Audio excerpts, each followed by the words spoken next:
E o Banco Central informou nesta sexta-feira que as empresas estatais federais registraram um rombo de quase 8 bilhões de reais em 2024, o maior déficit da série histórica iniciada em 2002. Os Correios puxam a fila do déficit primário das estatais federais, com saldo negativo de 3 bilhões e 200 milhões de reais. Conforme o relatório, o déficit acumulado das estatais no governo Lula ultrapassou 10 bilhões de reais. Já o maior superávit, 10 bilhões e 300 milhões de reais, foi apurado em 2019, no primeiro ano do governo do ex-presidente Jair Bolsonaro. Hoje, em entrevista coletiva, a ministra da Gestão e Inovação, Esther Dweck, negou que o déficit das estatais possa ser chamado de rombo. Primeiro, não é rombo. Por favor, gente, não chamem de rombo. A gente já explicou isso. É bom lembrar, hoje o que foi divulgado pelo Banco Central é o resultado fiscal das empresas, né, que pensa só as receitas do ano e as despesas do ano. Como eu já expliquei várias vezes, muitas despesas que são feitas pelas estatais são com dinheiro que estava em caixa. E, portanto, ele acaba gerando resultado deficitário, ainda que as empresas tenham lucro.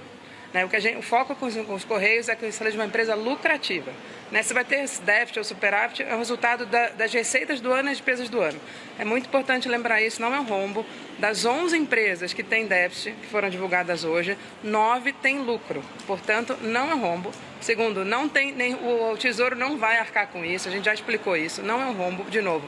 É um resultado pelo fato dessas empresas estarem gastando o dinheiro que está em caixa. Carlo Cauti ajuda na tradução, socorro. Eu até passei esse vídeo mais cedo aí para você para tentar traduzir, porque ficou difícil. A ministra explicando que o rombo não é rombo, teve prejuízo, mas não é rombo e que significa lucro. Por favor, explique para a nossa audiência aqui, para todos nós da bancada, Cauti. Ô, Paulo, eu sou italiano, não sou psiquiatra. Não falo, não consigo traduzir certas coisas.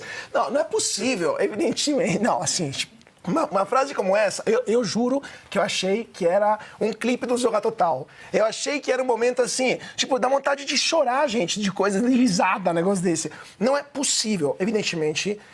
Dilma fez sucessoras. Essa é a digna sucessora da ex-presidente Dilma Rousseff. Uma saudava a mandioca, dobrava a meta. Essa aqui fala que rombo não é rombo, rombo é lucro. É o rombo trans, é o rombo que se sente lucro. Não, assim, é delírio. Eu entendi essa parte. Não é possível, é um rombo que tem uma identidade diferente. Né? É um delírio total. Até porque rombo que se sente lucro. É um rombo que se sente lucro. Eles têm 48 gêneros, agora tem 49, né, entendeu? É o rombo que se... Assim, é cômico. Só que essa daqui... chorando aqui. Eu tô chorando de dar risada, não é por você dar risada. Não, essa daqui é ministra da República, é ministra da Função Pública. Ela que decide quem serão os funcionários públicos que a gente vai contratar. E depois eu me preocupo se a ponte vai desabar, se o IBAMA fará um trabalho direito. Se temos um rombo que se sente o lucro, como é que a gente vai fazer um teste para contratar de forma correta o funcionalismo público? Mas vamos dar uma olhada só nos números, vamos tentar manter a calma aqui, porque, assim, de fato, essas coisas tiram do sério. Vamos falar porque a ministra Esther Dweck está mentindo descaradamente. Primeiro, não é a gente que fala que temos o rombo nas contas públicas, senão seria a intriga da oposição, seria um complô, né, dos fascistas, nazistas. Não, é o Banco Central. Então vamos mostrar o gráfico do Banco Central, que explica por que temos um rombo, ministra. Sinto muito de informar das contas das estatais brasileiras. As estatais do Brasil fecharam no ano passado com um resultado negativo de 8,1 bilhões de reais. O Banco Central é feito por funcionários públicos, são independentes do governo, e eles fizeram os cálculos, né, e obviamente não são influenciados por opiniões políticas ou por partidos, e apuraram que temos o rombo.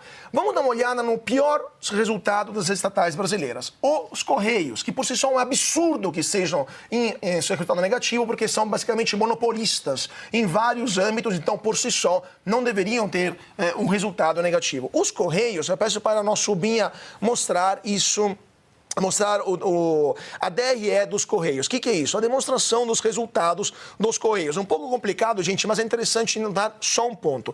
Todas as partes onde está escrito lucro, né, se vocês veem na coluna, na esquerda, todos os pontos onde está escrito lucro, tem uma parêntese do lado do número. Em contabilidade, quando você tem uma parêntese do lado, isso aí é um resultado negativo. Significa que é um prejuízo.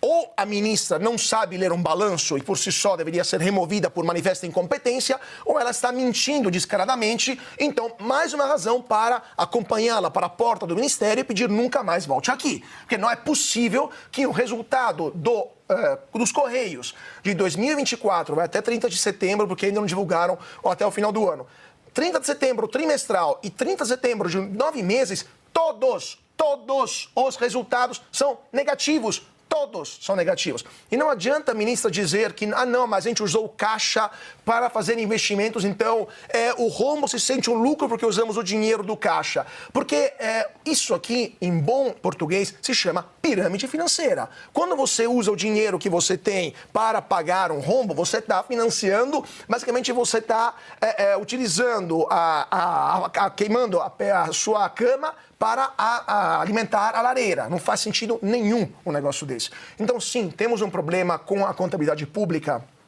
Desculpa, outro ponto. Ministra, não existe resultado fiscal de estatal. Eu não sei quais livros a senhora leu isso, qual artigos, qual papers ou qual discursos delirantes. Alguém falou, resultado fiscal de estatal. Não existe. Uma estatal é uma empresa como outra. E como a senhora justamente disse, ela tem um resultado positivo, que são as entradas, são as receitas, e um negativo, que são as despesas. Se as despesas são maiores do que as receitas, é rombo, é prejuízo. Não é possível dizer que se sente lucro, porque não existe isso. Só queria também salientar outro ponto. Vamos mostrar os dados dos anos em que as estatais no Brasil tiveram prejuízo e os anos em que as estatais tiveram lucro. Porque é interessante notar que em todos os anos de governo do PT, todos os anos, as estatais brasileiras sempre tiveram prejuízo, enquanto em todos os anos do governo Bolsonaro e do governo Temer, as estatais tiveram superávit, tiveram lucro. Aí, claramente, 2016, impeachment de Dilma Rousseff ainda teve um déficit muito menor do que 2015. E em 2017, primeiro ano cheio de governo Temer, já voltou superávit. Já com a lei das estatais. Já com a lei das estatais. Para moralizar a administração das estatais. Mas o que é mais grave é que em 2022, último ano de Bolsonaro, o superávit era de 6,1 bilhões e em 2023 não foi 0-0, foi um rombo de 2,2, ou seja, os caras conseguiram ser negativos de 8,3. Então, assim, em que mãos estamos no governo desse país? E depois eles querem fazer colheita? Uma colheita do quê? Se esses daqui são os capitães da colheita, imagina o que eles vão colher nos próximos meses. Desculpa, para o último ponto. A ministra Esther Dweck teve a proeza de publicar, alguns anos atrás, um artigo de opinião na Folha de São Paulo, conseguindo errar os cálculos até no artigo de opinião. A Folha de São Paulo, no dia seguinte, teve que publicar uma errata, a gente está vendo aqui. Inclusive foi um artigo coletivo, porque eles são até tão coletivistas que os erros são coletivos, ninguém corrige o amiguinho, né? Faz correção dos amiguinhos lá. O artigo tinha a Bárbara Coragem, de chorar quando eu falo isso, a Bárbara Coragem de falar que aumentar gasto público não criaria um problema fiscal no Brasil. Os caras conseguiram errar as contas disso e o artigo não tinha nenhuma valência científica, porque os caras erraram o mais com o menos. Essa é a ministra da Função Pública do governo Lula. Vão colher o quê nos próximos meses? Enquanto o Cauti se recupera aqui, Tira o vou sério, chamar ao intervalo comercial.